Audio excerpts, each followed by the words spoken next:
The song came to me, it just came, another song that just popping up into my head. Even right now, I don't listen to mainstream music.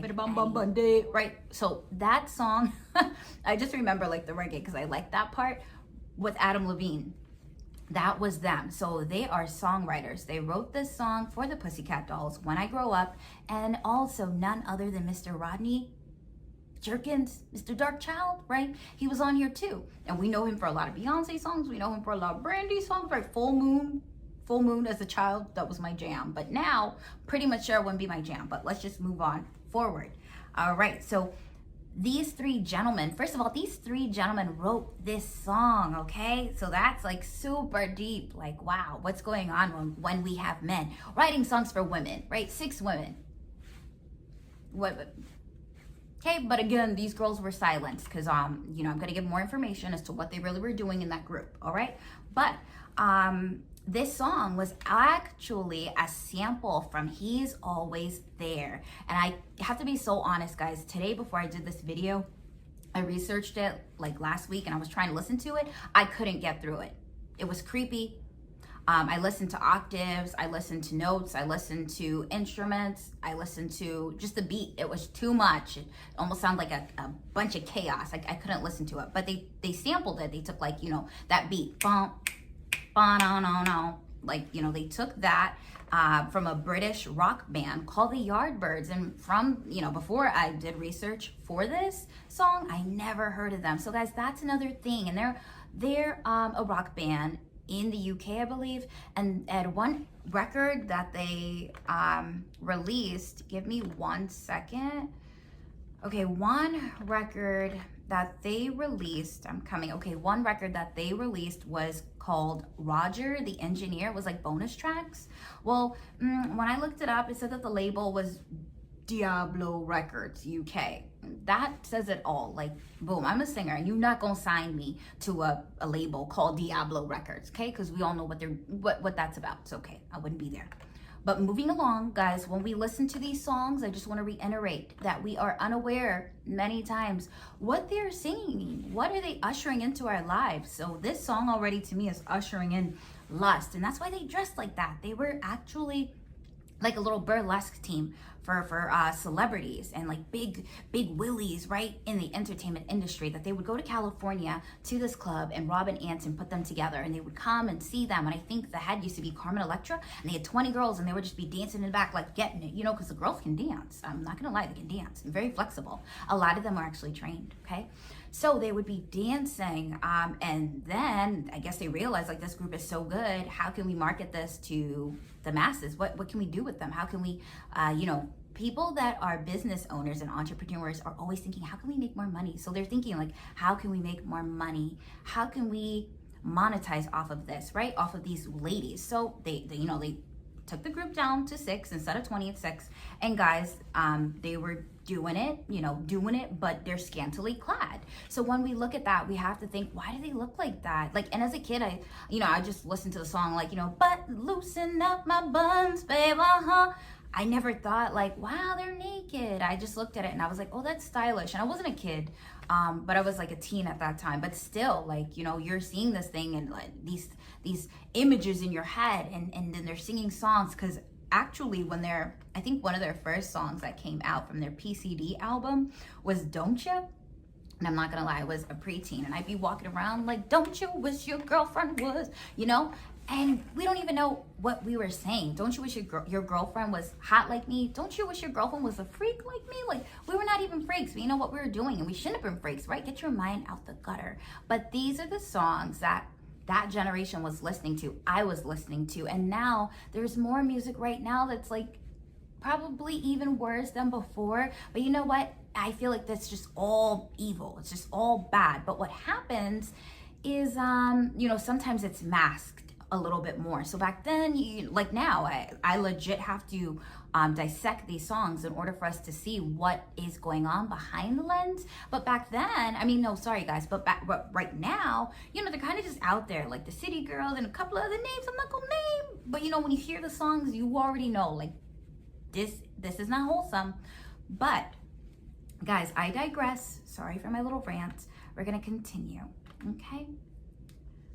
So she says that, yeah, when she grows up, fresh and clean, number one chick when she steps out on the scene. Then she warns us again, right? Be careful what you wish for, because you just might get it. You just might get it.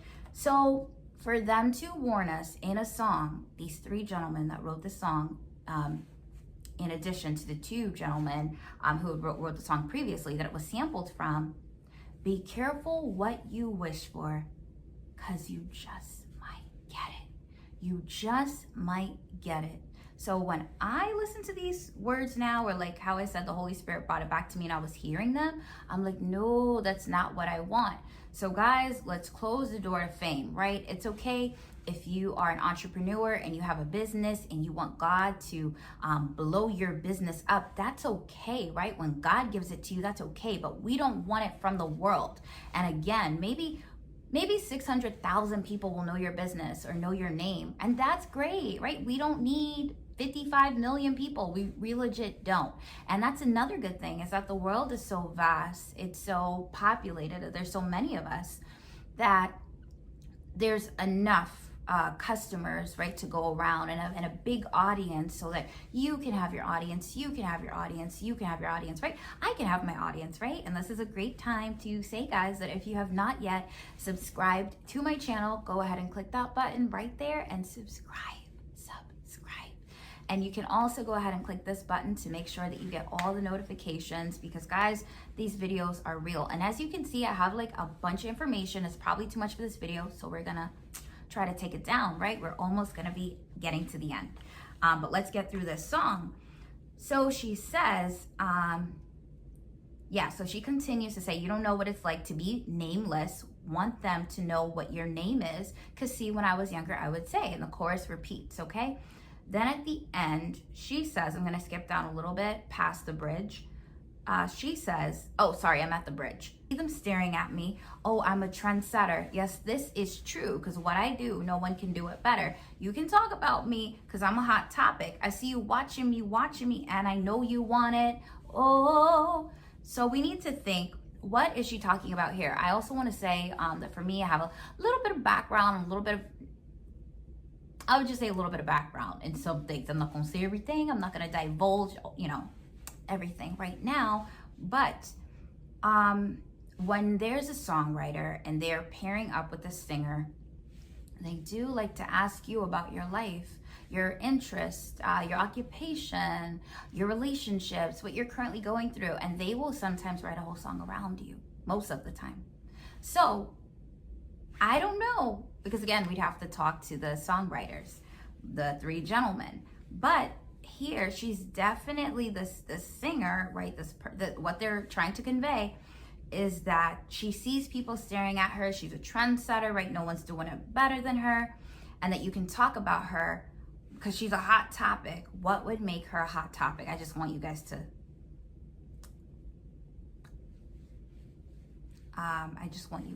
think on that for a bit, okay? Let it simmer.